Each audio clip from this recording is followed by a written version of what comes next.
আমি পেঁপে আলু দিয়ে নিরামিষ সবজি বানাবো, সঙ্গে ডাল দিয়ে দিব। পেঁপেটা আমি কেটে ধুয়ে নিয়েছি। এখন পেঁপে সিদ্ধ করে নিব।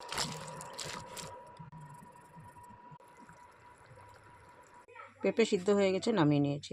তেল গরম হয়ে গেছে, জিরা শুকনা মরিচ ভেজে নিব। অল্প পাঁচফোড়ন পেঁপে দিয়ে দিব।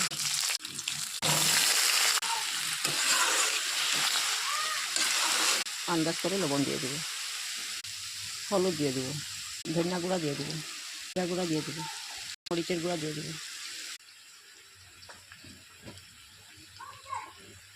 ধুয়ে রাখা ডাল দিয়ে দিব, একবার নেড়ে দিব।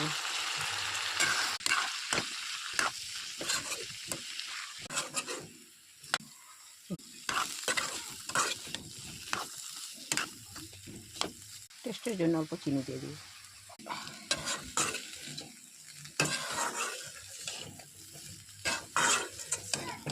সব কিছু দিয়ে ভেজে নিয়েছি, এখন জল দিয়ে দিব।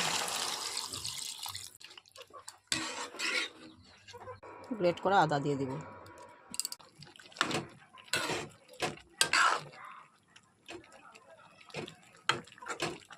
লাস্টে 1 চামচ বাটার দিয়ে দেব।